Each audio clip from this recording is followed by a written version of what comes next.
أنت الرحمن يا الله، أنت الرحيم يا الله، أنت السلام يا الله، أنت العزيز يا الله، أنت القدوس يا الله، أنت الجبار يا الله. ولله الأسماء الحسنى فادعوه بها. نحمده ونصلي على رسوله الكريم، أما بعد فأعوذ بالله من الشيطان الرجيم. بسم الله الرحمن الرحيم. رب اشرح لي صدري ويسر لي أمري واحلل عقدة من لساني يفقهوا قولي. ناظرین، پروگرام اللہ کے خوبصورت نام کے ساتھ آپ کی خدمت میں حاضر ہیں. آج سے ہم انشاءاللہ العزیز اللہ سبحانہ وتعالی کے خوبصورت ناموں کے بارے میں جانیں گے. سوال یہ پیدا ہوتا ہے کہ اللہ سبحانہ وتعالی کے ناموں کے بارے میں جاننا کیوں ضروری ہے؟ جیسا کہ ہم سب جانتے ہیں کہ کسی کی پہچان کے لیے اس کا نام جاننا ضروری ہوتا ہے. عام روزمرہ زندگی میں بھی ہم دیکھتے ہیں کہ کسی بھی چیز کے ساتھ خوبصورت تعلق، خوبصورت معاملہ اور اس کی خوبصورت پہچان اسی وقت ہوتی ہے جب ہمیں اس کا نام معلوم ہوتا ہے. اللہ سبحانہ وتعالی نے آدم علیہ السلام کو پیدا کرنے کے بعد سب سے پہلے انہیں تمام چیزوں کے نام سکھائے تھے تاکہ جس دنیا میں وہ بھیجے جا رہے ہیں اس دنیا سے وہ صحیح طور پر فائدہ اٹھا سکیں. انسانوں میں سے بھی ہم کسی انسان کے ساتھ بہتر معاملہ اسی وقت کرتے ہیں جب ہم اس کو اچھی طرح پہچانتے ہیں. کسی بھی تعلق میں جتنی اچھی پہچان ہوتی ہے، دوسرے کی شخصیت کے بارے میں جتنا زیادہ ہم جانتے ہیں، اس کے ساتھ پھر اسی کے لیول اور اسی کے درجے کے مطابق ہم اس کے ساتھ معاملہ کرتے ہیں، اور پھر معاملے میں آسانی بھی ہوتی ہے، کام بھی آسان ہوتے ہیں اور زندگی خوشگوار ہوتی ہے. یہ تو تھا تعلق چیزوں کے ساتھ ہمارا یا انسانوں کے ساتھ. ہم پر سب سے بڑا حق ہمارے رب کا ہے، جس نے ہمیں پیدا کیا، جو ہمیں رزق دیتا ہے، جس کی طرف ہمیں واپس لوٹ کر جانا ہے. اس کے ساتھ ہمارا تعلق اسی وقت درست ہو سکتا ہے جب ہم اس کو پہچانتے ہوں، اور اس کی پہچان کے لیے اس کے ناموں کو جاننا، اس کی صفات کو جاننا بے حد ضروری ہے. اللہ سبحانہ وتعالیٰ نے ہمیں اپنی عبادت کے لیے پیدا کیا ہے. اس عبادت کا حق اس وقت تک ادا ہی نہیں ہو سکتا جب تک ہم اپنے معبود کو، یعنی جس کی ہم عبادت کرتے ہیں، اس کو جانتے نہ ہوں. ہم اس پر ایمان رکھتے ہیں، لیکن ایمان اس وقت تک کامل نہیں ہو سکتا جب تک ہم اس کو جانتے نہ ہوں جس پر ہم ایمان رکھتے ہیں. تو اس لیے ہم سب کے لیے بے حد ضروری ہے کہ ہم اپنے خالق و مالک کو پہچانیں، اور اس کی پہچان کے لیے اس کے ناموں کو جاننا، اس کی صفات کو جاننا بے حد ضروری ہے. اللہ سبحانہ وتعالیٰ پر ایمان، اس کے تقاضے اسی وقت پورے ہو سکتے ہیں جب ہم اس کی صفات کو جانیں. اللہ سبحانہ وتعالیٰ پر ایمان کے جو ارکان ہیں، ان میں سے ایک اس کے وجود پر ایمان ہے، دوسرا اس کی ربوبیت پر ایمان ہے، تیسرے اس کے اسماء اور صفات پر ایمان ہے. یعنی ہم یہ جانیں کہ اللہ سبحانہ وتعالی کون ہے، ہم یہ جانیں کہ وہ کیسا رب ہے، ہم یہ جانیں کہ اس کے کیسے نام ہیں اور اس کی کیسی صفات ہیں. اور ویسے بھی جب ہم اس کو ایک مانتے ہیں، یعنی ہم اس کی توحید پر یقین رکھتے ہیں، تو یہ توحید بھی اس وقت تک صحیح معنوں میں اس کا حق ادا نہیں ہو سکتا جب تک کہ ہم اس کو پہچانتے نہ ہوں. خود اللہ سبحانہ وتعالیٰ نے قرآن مجید میں اپنے بارے میں اپنی پہچان کرائی ہے. رسول اللہ صلی اللہ علیہ وسلم نے اللہ سبحانہ وتعالیٰ کی پہچان مختلف ناموں کے ذریعے کروائی ہے. اللہ سبحانہ وتعالیٰ فرماتے ہیں وَلِلَّهِ الْأَسْمَاءُ الْحُسْنَى فَادْعُوهُ بِهَا، اور اللہ کے لیے ہیں اچھے اچھے نام، تو اس کو ان ناموں کے ذریعے پکارو، اس سے دعا کرو. یعنی اگر ہم اس کے سامنے اپنی حاجات رکھیں گے تو کس طرح رکھیں گے؟ ظاہر ہے اس کو پکار کر اور کس طرح پکاریں گے اس کے ناموں کے ساتھ ہی. مثلا جب ہم بخشش چاہیں تو کیا کہیں گے؟ یا غفور اغفر لی، اے بہت زیادہ بخشش فرمانے والے تو مجھے بخش دے. اگر ہم اپنے لیے حفاظت اور پروٹیکشن چاہیں گے تو اس کے نام یا حفیظوں کے ساتھ پکاریں گے، اے حفاظت کرنے والے تو میری حفاظت فرما. جب ہم اپنے لیے رحمت چاہیں گے تو کیسے پکاریں گے؟ یا رحیم ارحمنی، اے رحمت فرمانے والے تو مجھ پر اپنی رحمت فرما. اسی طرح اس کے ناموں کے ساتھ اس کو پکارنا اس کی عبادت بھی ہے. اور عبادت کس طرح کہ ان ناموں کو جان کر پھر اس کے ساتھ جو ہمارا درست تعلق ہوگا اس کا حق ہم کس طرح ادا کریں گے، اس حق کو اپنے اوپر پہچاننا، اپنے بارے میں جاننا اور اس کے مطابق اس کے ساتھ معاملہ کرنا، یہ دراصل اس کی عبادت کا بہترین طریقہ ہے. مثلا جب ایک انسان گناہ کرتا ہے اور وہ اللہ سبحانہ و تعالیٰ کی طرف پلٹنا چاہتا ہے، معافی مانگنا چاہتا ہے، تو جب تک وہ یہ نہیں جانتا کہ اس کا رب بہت زیادہ معاف کرنے والا ہے، توبہ قبول کرنے والا ہے، تو وہ توبہ کس طرح کرے گا، کس قسم کی توبہ کرے گا. اسی طرح اگر انسان اپنی زبان سے اپنے رب کا ذکر کرتا ہے تو جب تک وہ یہ نہیں جانتا کہ رب سنتا ہے تو وہ ذکر کیوں کرے گا اور وہ کس قسم کا ذکر کرے گا. ہاں جب وہ جان لے گا کہ اس کا رب بہت زیادہ سننے والا ہے، وہ نہ صرف یہ کہ ہماری ظاہری آوازوں کو سنتا ہے بلکہ وہ ہمارے دل کے اندر اٹھنے والے خیالات تک اور اندر کی سسکیوں تک کو سنتا ہے. پھر اسی طرح جب ہم عام روزمرہ زندگی میں کوئی عمل کریں تو ہمارے اعمال کو چونکہ وہ دیکھتا ہے، تو اگر ہم یہ جانتے ہوں کہ وہ البصیر ہے، دیکھنے والا ہے، تو یقیناً ہمارا طرز عمل بدل جائے گا. اسی طرح اگر ہم یہ جانتے ہوں کہ وہ ہمارے دل کے اندر اٹھنے والے خیالات اور وسوسوں تک کو جانتا ہے تو یقیناً ہم اس کے اللطیف ہونے پر یقینی طور پر ایمان رکھیں گے. تو بہرحال اللہ سبحانہ و تعالیٰ کے ساتھ زندگی کے ہر معاملے میں، ہر لمحے میں، ہر موقع پر اسی وقت تعلق درست ہو سکتا ہے جب ہم اس کی مختلف صفات کو اس موقع کی مناسبت سے جانیں گے اور پہچانیں گے. پھر یہ بھی یاد رکھیے کہ اس علم کا حاصل کرنا تمام علوم سے زیادہ ضروری ہے، کیونکہ اللہ سبحانہ وتعالیٰ کا حق ہم پر سب سے زیادہ ہے اور اس کا حق ادا کرنے کے لیے اس کی پہچان ضروری ہے اور اس کی پہچان کے لیے علم حاصل کرنا ضروری ہے. قرآن مجید میں اللہ تعالیٰ فرماتے ہیں فَعْلَمْ أَنَّهُ لَا إِلَهَ إِلَّا هُ، جان لو کہ اس کے سوا کوئی الہ نہیں مگر وہی. گویا اس کے ایک الہ ہونے کو جاننا اور اس کو سمجھنا بھی ضروری ہے، اور اس سمجھ کے لیے ہمیں قرآن و سنت کے مطالعے کی ضرورت ہے، کیونکہ اللہ سبحانہ و تعالیٰ کے حقیقی نام خود اللہ سبحانہ و تعالیٰ کے سوا کوئی نہیں بتا سکتا. اس نے وحی کے ذریعے اپنے نام اور اپنی صفات کا ذکر قرآن مجید میں کیا اور اپنے ناموں کے بارے میں خود رسول اللہ صلی اللہ علیہ وسلم کو بذریعہ وحی علم عطا کیا. اس لیے اگر ہم واقعی اس کو جاننا چاہتے ہوں تو ہمارے لیے یہ دو بڑے سورسز یعنی قرآن و سنت کا مطالعہ ضروری ہے. تو انشاءاللہ ہم اپنے اس پروگرام میں اللہ سبحانہ و تعالیٰ کے ان خوبصورت ناموں کی پہچان قرآن و سنت کے ذریعے آپ کے سامنے رکھیں گے تاکہ ہم اللہ تعالیٰ کا حق صحیح طور پر ادا کر سکیں، اور اگر ہم اس کا حق ادا کریں گے تو وہ ہم سے راضی ہوگا، اور اگر وہ ہم سے راضی ہوگا تو ہی ہمارے لیے کامیابی اور نجات کی راہ کھلے گی.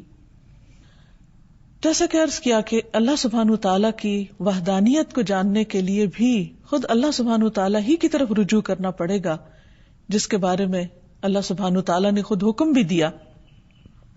اسی طرح رسول اللہ صلی اللہ علیہ وسلم نے فرمایا جو شخص اس حال میں فوت ہوا کہ اسے علم تھا کہ اللہ کے سوا کوئی معبود برحق نہیں تو وہ جنت میں داخل ہوگا.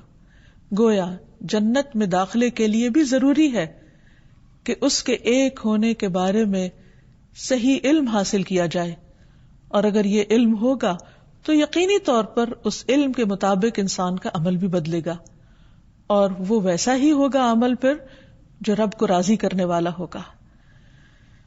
پھر اسی طرح ایمان میں اضافے کے لیے بھی ضروری ہے کہ انسان اللہ سبحانہ وتعالیٰ کے اسماء و صفات کو جانے. انسان کا ایمان جس درجے میں بڑھتا ہے اس کا عمل اسی درجے میں خوبصورت ہوتا ہے، کیونکہ اس کی پہچان جتنی زیادہ ہوگی، اس کا احساس دل میں جتنا زیادہ گہرا ہوگا، اسی اعتبار سے انسان کی عبادت کے اندر حلاوت پیدا ہوگی، اس میں لطف پیدا ہوگا، اور انسان دل و جان کے ساتھ، دل کے نشاط اور سرور کے ساتھ اللہ سبحانہ وتعالیٰ کے آگے جھکے گا. مثلاً عام طور پر ہم اس کی عبادت کرتے ہیں، نماز پڑھتے ہیں. بہت سے لوگوں کے لیے نماز ایک بہت بھاری کام ہوتی. کیوں؟ اس لیے کہ وہ رب کو جانتے ہی نہیں، وہ پہچانتے نہیں، وہ اس کی قدر نہیں پہچانتے. اس لیے نماز ان کے لیے بس ایک مکینیکل عمل ہوتی ہے، کچھ چند حرکات کا نام ہوتی ہے، جس کو وہ اپنے روزمرہ کے اسکیجول میں سے وقت نکال کر اس مخصوص وقت میں اس کے حضور حاضر ہونے کو ایک بہت مشکل کام سمجھتے ہیں. لیکن جو انسان اللہ تعالیٰ کو پہچانتا ہو کہ وہ کون ہے، کتنی عظیم ہستی ہے، اور اس کی عظمت اس کے دل میں جاگزیں ہو جائے، تو پھر ہو نہیں سکتا کہ اس کا دل اس کی عبادت کی طرف کھینچا نہ چلا جاتا ہو. کیونکہ یہ انسان کی عام کمزوری ہے کہ جس چیز کو بھی وہ اہمیت دیتا ہے، جس چیز کے اندر وہ اپنا فائدہ سمجھتا ہے، اس چیز کی طرف بغیر کسی کے کہے بھی کھنچتا چلا جاتا ہے، دوڑتا چلا جاتا ہے. مثلاً دنیا میں ہم دیکھتے ہیں کہ ہم انسان کو مال سے محبت ہے، تو جہاں اس کو معلوم ہوتا ہے کہ اسے مال حاصل ہوگا، وہ کسی کو کہنے کی ضرورت نہیں ہوتی، انسان خود دوڑ کر ان راستوں اور ان جگہوں پہ پہنچتا ہے جہاں سے اس کو مال حاصل ہوتا ہے. اسی طرح اگر کسی انسان کو دنیا کا کوئی علم چاہیے، کوئی ڈگری چاہیے، تو وہ پوری کوشش کرتا ہے کہ اسے کسی ایسی یونیورسٹی میں داخلہ ملے، کسی ایسی جگہ پر وہ چلا جائے کہ جہاں اس کی مرضی کے مطابق اسے علم حاصل ہو سکے. کسی کے کہنے پر اور کسی کے ابھارنے پر وہ اس طرف نہیں چلتا، بلکہ وہ خود اپنے دل کے شوق اور محبت کے ساتھ اور اپنی طلب اور تڑپ کے ساتھ اس راستے پر چلتا ہے. اسی طرح انسان کو دنیا میں جس بھی چیز کی چاہت ہوتی ہے وہ اس کے لیے راہیں نکال لیتا ہے. تو جب انسان کو اللہ سبحانہ وتعالیٰ کی پہچان ہو جاتی ہے تو پھر اللہ سبحانہ وتعالیٰ کی طرف جانے اور اس کی عبادت کرنے اور اس کے آگے جھکنے میں انسان کو مشکل پیش نہیں آتی. حقیقت یہ ہے کہ اللہ کی پہچان دلوں کے اطمینان کا سبب ہے. اللہ کی پہچان روح کے تزکیے کا ذریعہ ہے. اللہ کی پہچان عبادت میں لطف کا ذریعہ ہے. اس لیے ان ناموں کو جاننا، اس کی صفات کو جاننا بے حد ضروری ہے. پھر یہ کہ ہم سب بحیثیت مسلمان یہ بات جانتے ہیں کہ اللہ تعالیٰ نے ہمیں اپنی عبادت کے لیے پیدا کیا ہے. قرآن مجید میں اللہ تعالیٰ فرماتے ہیں وَمَا خَلَقْتُ الْجِنَّ وَالْإِنسَ إِلَّا لِيَعْبُدُونَ، کہ میں نے جن و انس کو اپنی عبادت کے لیے پیدا کیا ہے. مجاہد کہتے ہیں کہ إِلَّا لِيَعْبُدُونَ کا مطلب ہے إِلَّا لِيَعْرِفُونَ، کہ وہ مجھے پہچانے. یعنی عبادت کی بھی اصل روح کیا ہے؟ اللہ کی پہچان. اور جیسی پہچان ہوگی، جیسی معرفت ہوگی، ایسی ہی اس کی ذات پر یقین اور اس پر اعتماد ہوگا، اور جیسا یقین اور اعتماد ہوگا اسی کے مطابق اس کی طرف رجوع ہوگا. انسان کی زندگی میں مختلف طرح کے اتار چڑھاؤ آتے رہتے ہیں. کوئی بھی 2 دن ایک جیسے نہیں ہوتے. کبھی انسان کا دل خوش ہوتا ہے اور کبھی اداس ہوتا ہے، کبھی وہ کسی خوف کی حالت میں ہوتا ہے اور کبھی کسی غم کی حالت میں ہوتا ہے. اگر دیکھا جائے تو انسان کی زندگی کے کوئی بھی 2 دن برابر نہیں ہوتے. ایک دن اگر انسان خوش ہے تو دوسرے دن اداس ہوگا، ایک دن خوف کی حالت میں ہے تو دوسرے دن غم کی حالت میں. انسان کی یہ بدلتی ہوئی کیفیات بعض اوقات خود اس کے اپنے کنٹرول میں بھی نہیں ہوتی. ایسے میں انسان اپنے آپ کو انتہائی کمزور محسوس کرتا ہے اور اس کو کسی بڑے سہارے کی ضرورت ہوتی ہے. عام طور پر انسان پھر کس کا سہارا لیتا ہے؟ اپنی کسی بھی ایسی تکلیف، مجبوری اور کمزوری کی حالت میں وہی جو اس کو سامنے نظر آتا ہے. حالانکہ اس سے بڑا سہارا موجود ہے، لیکن وہ اس کو جانتا نہیں، وہ اس کو پہچانتا نہیں. لیکن اگر انسان واقعی اللہ کی معرفت رکھتا ہو، اللہ کی پہچان رکھتا ہو، تو وہ صرف ظاہری سہاروں پر پورا بھروسہ کرنے کی بجائے حقیقی معنوں میں اس کا سہارا پکڑے جو کبھی بھی ٹوٹنے والا نہیں، کبھی بھی ختم ہونے والا نہیں. جب انسان اللہ کو پہچانتا ہے تو پھر اس کی دعا اس کے دل کی گہرائیوں سے نکلتی ہے، پورے یقین کے ساتھ. اور جو دعا جتنے یقین کے ساتھ انسان مانگتا ہے اس کی قبولیت کا درجہ اتنا زیادہ ہی بڑھ جاتا ہے. پھر اسی طرح اللہ سبحانہ وتعالی نے خود قرآن مجید میں ان ناموں کا واسطہ دے کر ان ناموں کے ذریعے دعا کرنے کے لیے کہا ہے، وَلِلَّهِ الْأَسْمَاءُ الْحُسْنَى فَادْعُوهُ بِهَا. لیکن یہ نام محض نام نہیں ہے. دنیا میں تو بہت سی چیزوں کے نام صرف نام ہوتے ہیں، وہ ان کی پہچان نہیں ہوتے. یہ نام چونکہ اس کی پہچان کا ذریعہ ہے، اسی لیے اللہ تعالیٰ فرماتے ہیں رب السماوات والارض وما بینہما فاعبدہ واستبر لعبادتہ هل تعلم له سمیا. رب ہے آسمانوں اور زمین کا اور ان دونوں کے درمیان کی چیزوں کا، سو اس کی عبادت کرو اور اس کی عبادت پر خوب جمے رہو. کیا تم اس کا کوئی ہم نام جانتے ہو؟ یعنی اس کے سوا کوئی اور ایسا ہے کہ جس سے تم دعا کرو گے، جس کو تم پکارو گے، جو حقیقی معنوں میں تمہاری مدد کر سکتا ہو، جو تکلیف کے وقت تمہاری تکلیف دور کر سکتا ہو، جو تمہارے دل کو تھام سکتا ہو؟ کوئی بھی تو اور نہیں، کیونکہ اس کے سوا باقی سب تو مخلوق ہیں، اور ساری مخلوق خالق کے مقابلے میں کمزور ہے. وہ جس نے بنایا اور وہ جو بنائے گئے دونوں برابر نہیں ہو سکتے.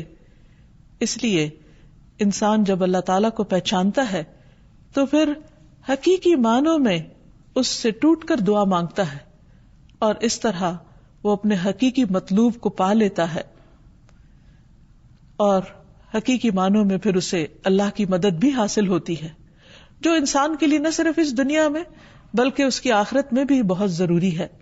جب باقی سب سہارے ساتھ چھوڑ جائیں گے، جب اپنے قریبی پیارے عزیز رشتہ دار دوست بھی کام نہ آئیں گے، اس وقت وہی رب اکیلا ہم سب کا مددگار ہوگا، ان کا مددگار ہوگا جو آج دنیا میں اس سے صحیح طور پر تعلق قائم کرتے ہیں اور اپنی جلوتوں اور خلوتوں میں اس کو پکارتے ہیں، جس کے ساتھ ان کا تعلق صرف زبان کا تعلق نہیں ہوتا، حقیقی معنوں میں دل کا تعلق ہوتا ہے. ایسے لوگ دنیا میں چلتے پھرتے بظاہر دنیا کے کام کاج کرتے نظر آتے ہیں، لیکن اپنے رب کی پہچان کی وجہ سے دل میں ہر وقت اس رب کی محبت محسوس کرتے ہیں. رب کی محبت ہمارے دل کی غذا ہے، ہماری روح کی غذا ہے، ہمارے عمل کی طاقت ہے، اور ہمیں اس دنیا میں صحیح رستے پر چلنے میں مددگار ہے. وہ دل کی ایسی روشنی ہے جس کے بغیر صحیح اور غلط کا فرق معلوم نہیں ہو سکتا. رب کی پہچان دلوں کی وہ روشنی ہے کہ جس کے بغیر انسان اچھے اور برے میں صحیح معنوں میں تمیز نہیں کر سکتا، جس کے بغیر وہ صحیح اور غلط کا فرق نہیں جان سکتا. اس لیے جب بندہ اپنے رب کو پہچانتا ہے تو پھر ہر غلطی کرنے کے بعد بھی اسی کی طرف لوٹتا ہے. ابو ہریرہ رضی اللہ عنہ کہتے ہیں کہ میں نے نبی صلی اللہ علیہ وسلم کو فرماتے ہوئے سنا ہے، ایک بندے نے بہت گناہ کیے اور کہا اے میرے رب میں نے گناہ کیا تو مجھے بخش دے.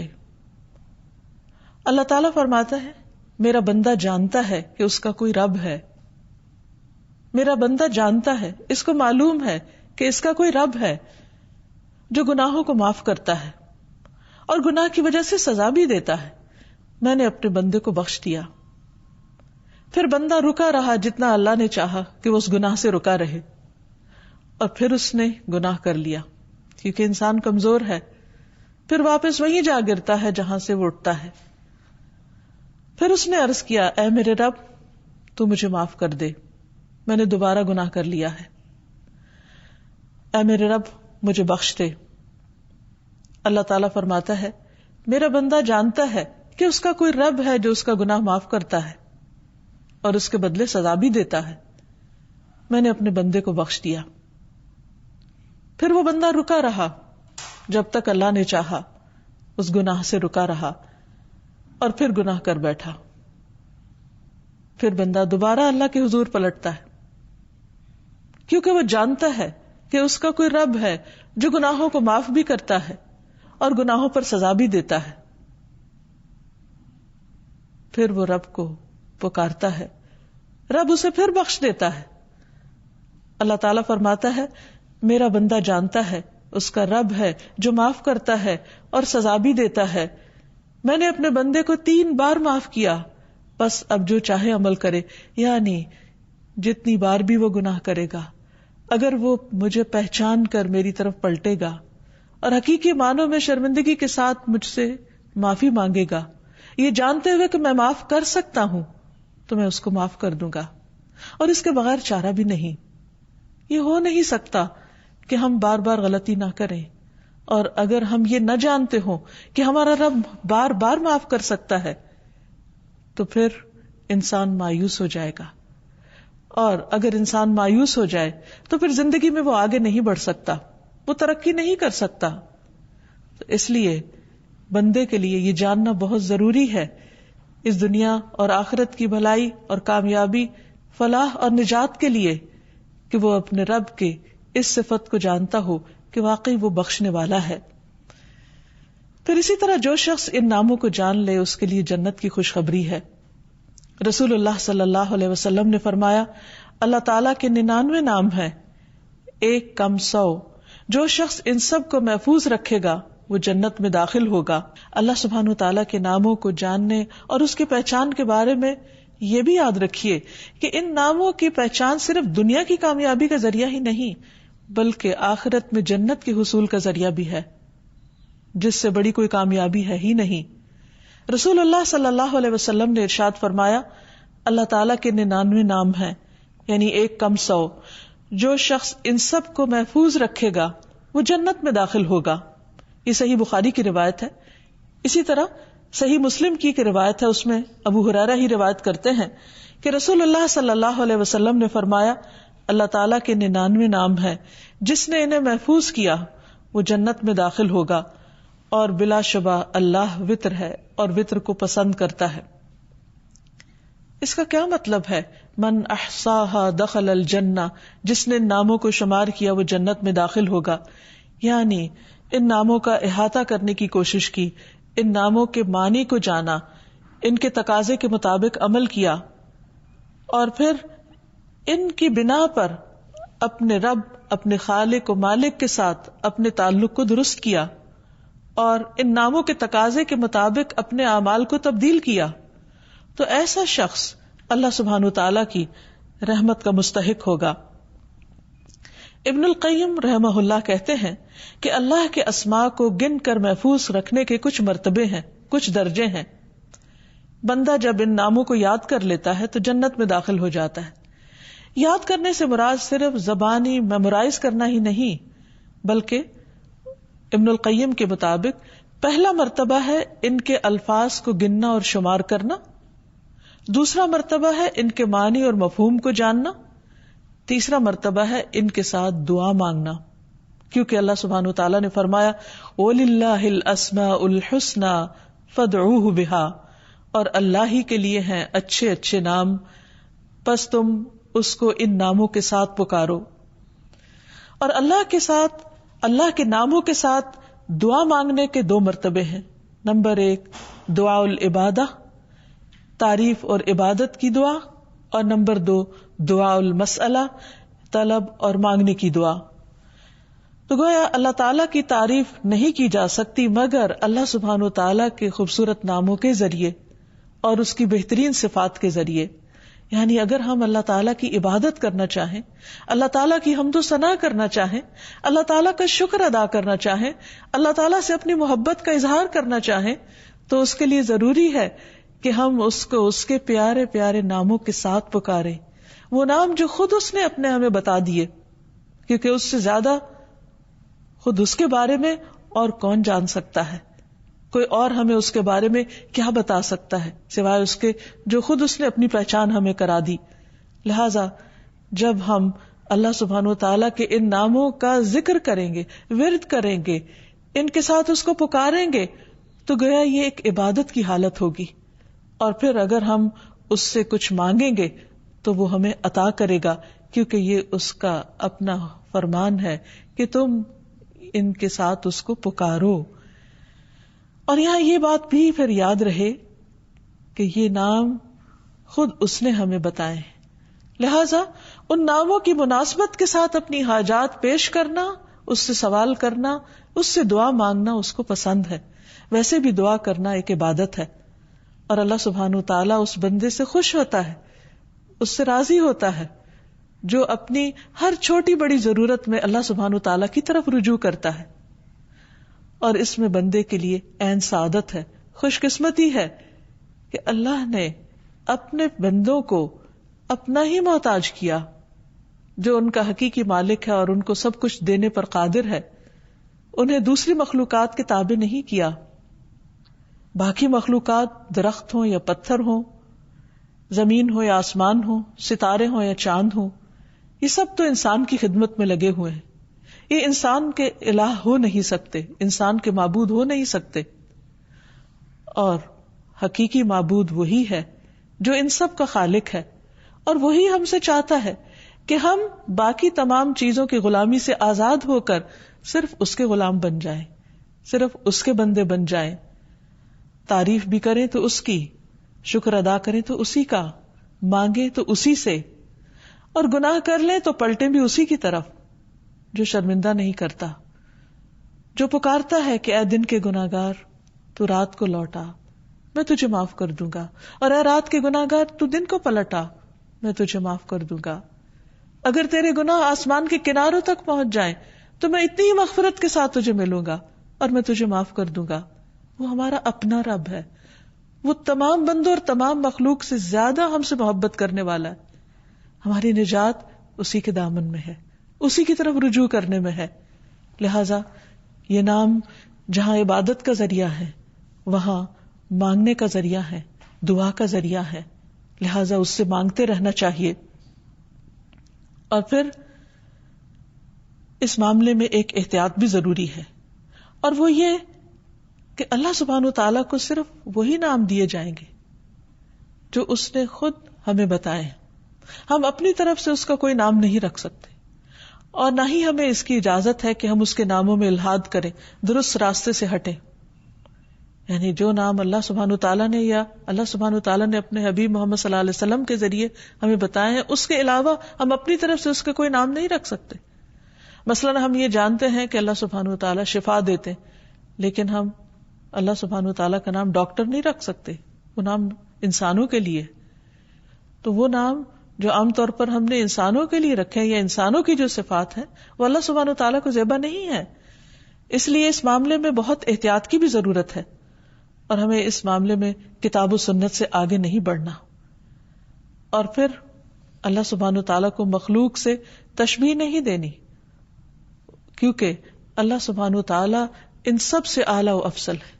اس لیے اس کی جو صفات ہیں اسی کے ساتھ خاص ہیں، اور جو اس کی صفات ہیں وہ اسی کو زیبا ہے. اور اس میں کسی بھی قسم کی تحریف جائز نہیں، کسی بھی قسم کی تشبیہ جائز نہیں، کسی بھی قسم کی تمثیل جائز نہیں. یعنی ہم یہ نہیں کہیں گے کہ اللہ تعالیٰ سنتا ہے جیسے بندے سنتے ہیں، نعوذ باللہ، ایسا نہیں کہہ سکتے. اسی طرح یہ بھی نہیں کہ وہ کیسے سنتا ہے یہ ہمیں نہیں معلوم، نہ اس نے ہمیں بتایا ہے. ہمارا بس یہ یقین ہونا چاہیے کہ اس نے ہمیں بتایا ہے کہ وہ سنتا ہے تو بس سنتا ہے، کیسے کا جواب ہمیں نہیں معلوم. اسی طرح اس کے ناموں میں کمی اور کوتاہی بھی درست نہیں.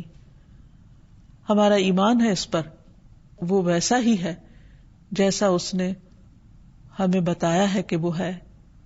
بہرحال یہ بات ہمیشہ ہمارے ذہن میں رہے کہ اللہ سبحانہ تعالیٰ کے نام اور اس کی صفات جن کا ہم آئندہ ذکر پڑھیں گے، سنیں گے، کریں گے، وہ صرف اسی کے لیے خاص ہے. اسے مخلوق کے ساتھ تشبیہ نہیں دی جا سکتی، قرآن مجید میں اللہ تعالیٰ فرماتے ہیں لیس کمثلہ شیء وہو السمیع البصیر، کہ اس کی مثال کی طرح بھی کوئی مثال نہیں، کوئی چیز اس جیسی نہیں. اس لیے جب ہم اس کے مختلف ناموں اور صفات کا ذکر سنیں یا پڑھیں تو انہیں مخلوق کے ساتھ ذہن میں نہ لائیں، وہ صرف اسی کے لیے خاص ہے. اور یہ یقین رکھیں کہ وہ سننے والا ہے، دیکھنے والا ہے، لیکن وہ اس طرح نہیں سنتا جیسے بندے سنتے ہیں، اور اس طرح نہیں دیکھتا جیسے بندے دیکھتے ہیں. تو یہاں چلتے ہوئے یہ بات بھی ذہن میں رہے کہ اللہ سبحانہ تعالیٰ کے ناموں اور صفات کو جاننے کے لیے کچھ قواعد، کچھ طریقے اور کچھ اصول ہیں جن کو ذہن میں رکھنا ضروری ہے. پہلی چیز یہ کہ اللہ سبحانہ تعالیٰ کے سارے ہی نام اچھے ہیں. اللہ لا الہ الا ہوا لہ الاسماء الحسنی، اللہ وہ ہے جس کے سوا کوئی معبود برحق نہیں، سب سے اچھے نام اسی کے ہیں. ایک اور جگہ پر فرمایا قل ادعوا اللہ او ادعوا الرحمن ایما تدعوا فلہ الاسماء الحسنی، کہہ دو اللہ کو پکارو یا رحمان کو پکارو، تم جس کو بھی پکارو گے سو یہ بہترین نام اسی کے ہیں. یعنی اللہ سبحانہ وتعالیٰ تو ایک ہے، اس کی صفات بہت ساری ہیں، جس بھی صفت کے ذریعے، جس بھی نام کے ذریعے اس کو پکارو گے تو اصل میں پکارنا تو اسی کو ہے. ایک اور جگہ پر فرمایا هو اللہ الخالق البارئ المصور لہ الاسماء الحسنی یسبح لہ ما فی السماوات والارض وہو العزیز الحکیم. وہ اللہ ہی ہے جو خالق ہے، جو پیدا کرنے والا ہے، تصویر گری کرنے والا ہے، اسی کے ہیں اچھے اچھے نام. زمین و آسمان کی ہر چیز اس کی تسبیح بیان کر رہی ہے، اس کی پاکی بیان کر رہی ہے، اور وہ زبردست ہے، حکمت والا ہے. اس لیے قرآن مجید کی جتنی آیات میں اللہ سبحانہ وتعالیٰ کے ناموں کا ذکر آتا ہے، اس کی صفات کا ذکر آتا ہے، وہاں حسنہ کا لفظ ساتھ ہی آتا ہے. اور حسنہ کا معنی ہوتا ہے وہ چیز جو حسن اور خوبی کی انتہا کو پہنچی ہوئی ہو، یعنی مبالغہ کا صیغہ، یعنی جس میں مبالغہ ہے.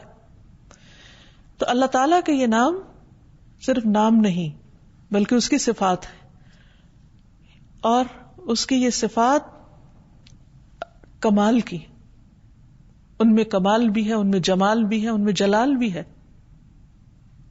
تو ان تمام صفات کے ساتھ ہمیں اس کے ناموں کو جاننا ہے، اس کی پہچان کرنی ہے. پھر اسی طرح یہ بھی یاد رکھیے کہ یہ حسن دو طرح سے ہے. ایک تو یہ کہ یہ اپنی جگہ، یہ الفاظ بڑے خوبصورت ہیں جن کے ذریعے یہ صفات ہمیں معلوم ہوتی ہیں، اور دوسرے سے اعتبار سے کہ ایک نام کو جب دوسرے نام کے ساتھ ملا کر ذکر کیا جاتا ہے تو بعض اوقات بظاہر دیکھنے میں وہ دو بالکل مختلف صفات ہوتی ہیں، لیکن وہ دو جب اکٹھی آتی ہیں تو ان کے اندر ایک اور ہی خوبصورتی اور ایک زبردست حسن پیدا ہو جاتا ہے، جس کے انشاءاللہ آئندہ ہم تفصیلات پڑھیں گے. مثلا یہاں بھی ہم دیکھتے ہیں کہ جیسے اللہ سبحانہ تعالیٰ کی ایک صفت العزیز ہے اور دوسری الحکیم ہے. عموماً قرآن مجید میں دو صفات اکٹھی آتی ہیں. العزیز کا معنی ہے زبردست یا غلبے والا، جس میں قوت کا اظہار پایا جاتا ہے، اور دوسری طرف الحکیم حکمت والا، وزڈم والا. یعنی اللہ سبحانہ وتعالی جہاں قوت، اقتدار، غلبے اور جبروت کے مالک ہیں، وہاں دوسری طرف وہ بہت حکمت والے ہیں. عموماً کیا ہوتا ہے کہ جب کسی کے پاس قوت آ جاتی تو وہ اس قوت کو جیسے چاہتا ہے استعمال کرتا ہے، لیکن اللہ سبحانہ وتعالی اپنی ان تمام قوتوں کو حکمت کے ساتھ استعمال کرتے ہیں. اور پھر آخر میں یہ کہ اللہ تعالی کے نام صرف کسی مخصوص تعداد یا مقدار میں نہیں، بلکہ اس کے کچھ نام ایسے ہیں جو اس نے اپنے خزانے غیب میں رکھے ہوئے، اور کچھ نام اس کی کتاب میں ہیں، اور کچھ نبی صلی اللہ علیہ وسلم کے ذریعے ہمیں بتائے گئے. جیسے کہ ایک دعا سے ہمیں پتہ چلتا ہے، اسألک بکل اسم هو لک سمیت به نفسک او انزلتہ فی کتابک او علمتہ احدا من خلقک اب استأثرت به فی علم الغیب عندک، کہ اے اللہ میں تجھ سے تیرے ہر نام کے واسطے سے دعا کرتا ہوں، وہ نام جو تو نے اپنی ذات کے لیے رکھے، یا وہ نام جو تو نے اپنی کتاب میں اتارے، یا وہ نام جو تو نے اپنی مخلوقات میں سے کسی کو سکھا دیے، یا وہ نام جو تو نے اب تک اپنے خزانہ غیب میں محفوظ فرما رکھے، یعنی کسی کو بھی نہیں بتایا کیونکہ وہ اس سے بے نیاز ہے. تو میں تیرے ان تمام ناموں کے ذریعے تجھ سے دعا کرتا ہوں. تو یاد رکھیے کہ اللہ سبحانہ و تعالیٰ کے صرف 99 یا 99 نیمز ہی نہیں، اس سے زیادہ ہیں. اس حدیث سے پتہ یہ چلتا ہے کہ اگر کوئی 99 بھی یاد کر لے گا تو وہ اس کے لیے جنت میں جانے کا راستہ آسان کر دیں گے. لیکن اس حدیث دوسری سے پتہ چلتا ہے کہ یہ نام اس سے کہیں زیادہ ہیں، اور کچھ تو اللہ تعالیٰ نے ہمیں بتائے ہیں اور کچھ بتائے بھی نہیں. اور آخر میں یہ کہنا چاہوں گی کہ جب تک ہماری زندگی ہے، جب تک اللہ سبحانہ وتعالیٰ نے ہمیں بولنے کی، اظہار خیال کی استطاعت دی ہے، اس وقت سے، ان گھڑیوں سے فائدہ اٹھانا چاہیے اور اللہ سبحانہ وتعالیٰ کو خوب خوب پکارنا چاہیے. کہیں ایسا نہ ہو کہ مہلت کے یہ لمحات ختم ہو جائیں اور پھر ہم اپنے اعمال کے ساتھ اللہ کے حضور حاضر ہوں. اس وقت اگر خدا نہ خواستہ ہمیں وہ انجام دیکھنا پڑا جو ہمیں پسند نہ ہو، تو وہاں اس کو پکارنا کچھ بھی فائدہ نہ دے گا. اس لیے مانگنے کا وقت آج ہے. آئیے اللہ تعالیٰ سے دعا کریں کہ اے اللہ تو ہمیں اپنے تمام ناموں کے وسیلے سے، اپنے تمام ناموں کے ذریعے ہم پر اپنی رحمت فرما، ہمیں ان کی پہچان کروا دے، ہمیں اپنی ذات کی وہ معرفت دے کہ جس سے ہمارے یقین اور ایمان میں اضافہ ہو، جس سے ہمارے لیے تیری عبادت آسان ہو، جس سے ہمارے اندر تیری محبت اور تیری چاہت کا ذوق پیدا ہو. اے اللہ تو ہمارے لیے اس کام کو آسان فرما دے. وآخر دعوانا ان الحمد للہ رب العالمین. أنت القاهر يا الله، أنت الحسيب يا الله، أنت الشافي يا الله، أنت المبين يا الله، أنت الوكيل يا الله، أنت القيوم يا الله، أنت المتين يا الله، أنت السبوح يا الله. لا إله إلا الله محمد رسول الله، لا إله إلا الله محمد رسول الله.